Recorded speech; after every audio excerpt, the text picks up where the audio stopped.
It's actually scary as well. They have a lot of kill potential with Hodge, Disarm, Silence on a kill target with that exceptional damage coming up from the Feral and the Shadow Priest. It'd be very scary, very quick. All right, I'm excited to see what happens here. Feral Shadow Priest. We don't see that too often. And the gates are about to open. No Turbo Please versus Scout's Honor. Game 1. Yeah, Murkmine's already taken to the center of the map, getting open on, trying to get some dots out. Beanslayer looking to find his target. Kerp already dispelling a VT. Beanslayer moving in. He's going to pounce Vireo, bash Kerp up. Rampant popping the Avenging Wrath here to try and get some pressure rolling onto Beanslayer, down to 50%. Survival Instincts comes out to reduce the incoming damage. He's reconnecting onto Vireo. Kerp into the Silence. He's going to choose to Stone Form out of that. However, into a full Fear. He's going to get sacked out of that. Vireo still in a bit of trouble here. Heart of the Wild coming out from Beanslayer as well as Avenging Wrath from Versace. Both teams, actually, sorry, Scout's Honor trading a lot more cooldowns as opposed to No Turbo Please here in the opener. Yeah, Beanslayer taking still a little bit of damage there, but that actually wasn't too bad for Murkmines and Beanslayer. Sacrifice being used from Versace onto Beanslayer, trying to prevent some of that incoming damage. That is the Hodge onto Kerp. He's going to be getting CC'd out of that. Rampant taking a lot of damage, has the Divine Protection up right now, so going to be reducing that damage by a little bit, but that is the Horrify onto Kerp into a full Fear, and this CC chain is insane. The Hodge into this arm, into the Fear, and Rampant's bubble is actually going to fade. Kerp not going to have any more CC on him, but if they can consistently get the CC chain out, Rampant, Kerp, and Vera are going to be in a lot of trouble. They need to figure out an answer. The Crows going out on the Beanslayer, Versace into that full trap. I believe it actually got, no, he triggered it, sorry. He did trigger that, throws the bop on the Beanslayer. Beanslayer is going to be completely fine at the moment, but Kerp probably going to have to use his trinket on the next CC chain. Yeah, Kerp going into a full bash. Beanslayer looking to chain that into a Cyclone. He lands the Cyclone. He's going to trinket that immediately into a Horrify now. Murkmine's looking to land the Half Fear, I believe. Lands the Half Fear as well. A clone now onto Vireo. Kerp, though not crowd controlled any longer, should be able to heal through this damage. He's having a bit of a hard time. The Healing Surge comes out, though, and tops him off immediately. Murkmine's pulling back a little bit here. Clones onto Rampant from Beanslayer. He realizes that his kill opportunity is lost. They're going to reconsider their options here. Maybe pull back even further and drag Kerp off the pillar.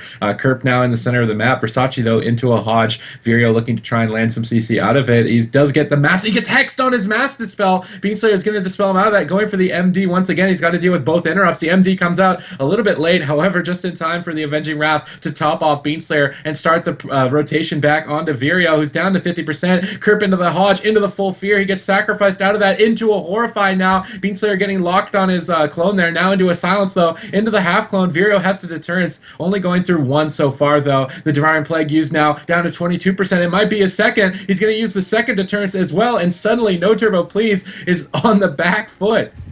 Yeah, absolutely. Kerp actually is going to have that Stone Form coming up here very shortly, as well as 2 Spirit Links, but the CC chain is insane. Versace down to 30% LSP, getting life gripped away from by Murkmine, so he's going to get out of danger, get some cast off on himself. The interrupt actually missing there from Vireo, so Versace able to get those heals out onto himself. That was his Divine Protection, though. He still has Bubble as well as 1 Bop available. The Disarm, though, onto Kerp. Vireo taking a lot of damage. Beanslayer and Murkmine's both connecting. The DR Bash onto Kerp. If they can get any follow-up, this could be Vireo's life, but doesn't look like it's going to happen.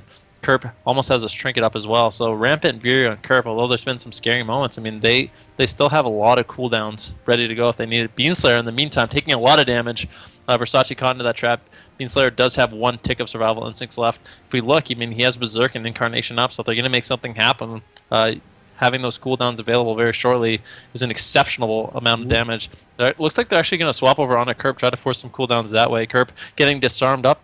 Now Rampant spamming out as many heals as he possibly can. He does have 2 bops for Kerp if he needs it. He might want to use it. He's going to decide to bop that maim, throw out the first Spirit Link of the game, and looks like this target swap onto Kerp might pay off for them. Yeah, but Incarnation is available. He's going to be on Forbearance. Versace has the Avenging Wrath. They can choose to be aggressive if they want to. Beanslayer getting dispelled out of the Binding Shot. Beanslayer looking like he wants to push in. He doesn't want to LOS Versace, though. The Fear landed onto Kerp. He's actually going to trinket out of that, pop the Aura Mastery to top off Vireo. The Incarnation is going to be bopped immediately, but I believe Beanslayer's just going to swap it over onto Rampant. No bubble, I don't believe. Down to 18%, and Rampant suddenly going down very quickly and probably unexpectedly from his side, but good cooldown force out from Beanslayer early on before that Incarnation and setting up his kill relatively perfectly. Yeah, that CC chain that they have is quite remarkable. What is it? Disarm, Fear, Silence, Hodge? That's a long time to be CC, and they can do that. I mean, it's not that hard for them to get it off. I mean, the only thing that breaks it up really is the Stone Form and Rampant's sacks. So, wow, it's kind of neat.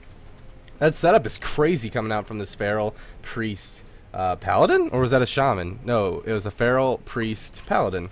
So, I don't know. I haven't seen this comp play before, but man, they are looking quite strong going up against No Turbo, please.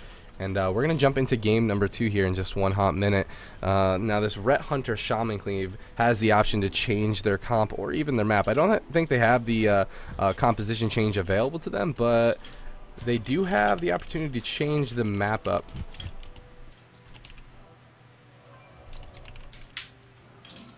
So, let's figure out what map we're going to be going to here. Alright, No Turbo, please, the Ret Hunter Shaman. They want to bring the game to Tolbaron, a much larger map. Maybe giving their healer a bit more breathing room. But here we go. We're going to jump right into it, guys. Tolbaron Arena. Oh, yeah.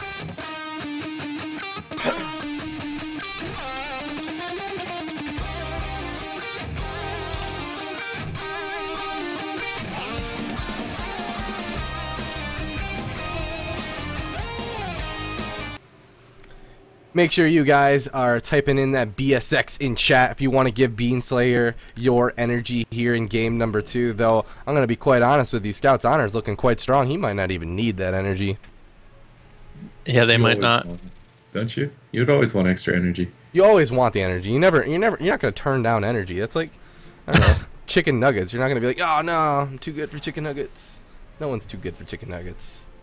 Are you comparing the energy from the Twitch viewers to chicken nuggets?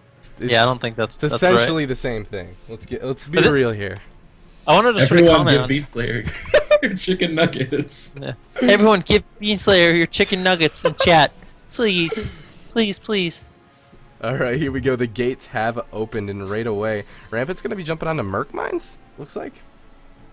Yeah, opening onto him once again. Beanslayer leaping over, bashing Kerp, looking for a Cyclone, trying to fake cast the interrupts here. He does land the full Cyclone with a Hodge onto Rampant for cross AC. 3v1 onto Vireo into the Pound Stone. He's going to immediately trinket and deterrence from that Incarnation Ferocious Bite coming out from Beanslayer. Rampant, though, rotting down to 50%. A silence onto Kerp into the Horrify. This is the CC chain we were talking about, looking to maybe land the Half Fear. They land the Half Fear, and his entire team is in trouble. The second deterrence has to come out. Rampant still down to 18%, down to 5%, has to use his bubble. And Scout's Honor definitely ate their chicken nuggets before this game started. Yeah, absolutely. So much pressure coming out early. Versace using that Avenging Wrath, wants to keep his team topped off and offensive. Kerp still has his Trinket, Stone Form, and 2 Links ready to go, but Rampant and Vireo using so much there. The Turrets actually, or sorry, the Disperse coming out from Merkmines there. Versace still has that Avenging Wrath up for 13 seconds. He should be able to top himself as well as Merkmines up, but Vireo and Rampant just doing a lot of damage right now. That is the full disarm onto Kerp, though. Vireo down to 50% HP. The DR Fear going out onto Kerp. If they can get follow-ups, you see that is the silence. He is going to get that Spirit Link off. Stone Form the silence into the Spirit Link, so he's going to have his Trinket up in around like 30 seconds once, yeah, Stone Form and Trinket share cooldown. So once the 30 seconds is up, he's going to have that Trinket up as well as the Spirit Link. So he's going to have that to save his team, but that's really all they have going for him. And if they can somehow shut down his Trinket by getting follow-ups, you see, this could be the end for Vireo. Yeah, Merkmines did an amazing job eating that trap for Versace. Now they can all be offensive. The Denounce is flying in from Versace. The full Fear landed out of the Hodge here. No sacrifices available. He's going to Trinket out of that Fear. What CC do they have left? It looks like he grounded the Horrify. Amazing grounding from Kerp there to interrupt that CC chain, getting the Riptides rolling onto Vireo. Rampant getting cloned up, though, by Beanslayer, trying to slow down their offensive push here. Murder of Crows is available. They're going to clone up Vireo now as well. Rampant looking to want to land a Hodge trap, but will he be able to? Down to 50% with a silence on the Kerp into the full bash now. Beanslayer looking to land a clone and secure the game, but he gets Wyverned on it. He trinkets the Wyvern, lands the clone, bop on a Rampant, but Merkmines is cutting through it. He's trying to off-heal himself. The bop gets purged. I think that's going to be the game. He's not going to be able to reconnect for the Spirit Link, and Scout's Honor taking a quick 2-0 here over No Turbo, please.